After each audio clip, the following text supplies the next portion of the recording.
Okay, so here it is, the TCL Q6MK. This is the 55-inch variation. We're going to be going through every aspect of what we saw at CES 2025. They made some pretty damn bold claims, right? I think obviously everybody wants to know about the precise local dimming series. This is something new that TCL is starting this year. And then of course the HVA panel to figure out what the hell's up with that. We'll see if their processor's any good. The brightness, I'm expecting to be dog shit. I mean, come on, it's a budget TV. We're not expecting over 1,000 nits or anywhere close to that. But I am looking for highlight placement to make sure things are going to be correct. Color, of course, something we always look at because it is a QLED. They have the motion rate 480, so we're going to see if that holds up against, the likes of the TCL QM7. I think everybody wants to know that. We are not going to be doing a direct comparison to the QM7. We are going to be testing it to see how it performs comparatively to what we remember from last year. So because we have the 55-inch variation, you're going to have to open it up like this. This is going to be the top mount, and it's not going to have underneath where, again, you have like straps that we have to snip and you lift the box up. So just be mindful, your TV's coming out from the top. Now, for the accessories, there's not a whole lot to talk about. I will say the remote this year is a complete and total downgrade. It's very lightweight. It feels like a Fisher-Price toy. Very cheap, very hollow. I mean, again, this isn't a flagship, but I imagine this remote will find its way to the flagship. Last year's remote felt a lot more hardy, a lot more robust, and it just felt more high-end. This, I cannot stress enough, does feel cheap.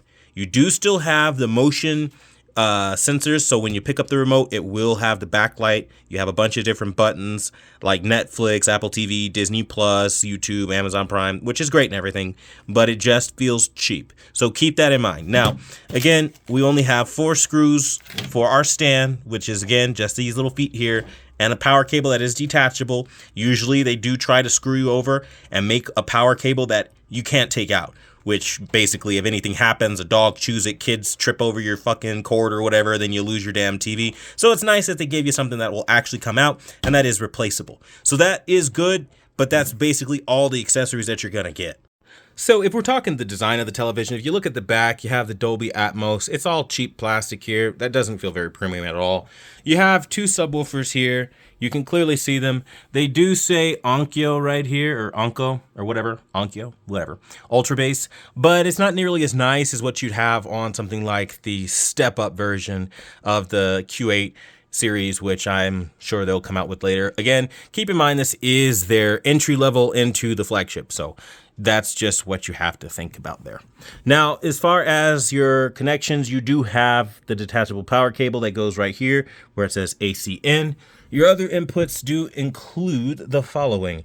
You have a USB 3, a USB 2, Ethernet. You have one 144 hertz port and HDMI port 1. The second 144 hertz port on HDMI 2. And then your third port is a 4K 60 port. And the last one is a 4K 60 port, but it also has eARC. So again, you get to that support the 144 hertz. So that is what it is for people who maybe want more than that. I don't know what to tell you, but that's the input. And so far the design, again, it's got this checkerboard design. I'm not crazy about it because, I mean, I think they could do a little bit more, but most people aren't going to bitch about the back of their TV. But it's the little details that add up to a more premium feel. Now, unfortunately for me, I do have a damaged unit. I have a crack right here. It's pretty sizable, actually. You can see just the extent of the damage. It's enormous amounts of damage.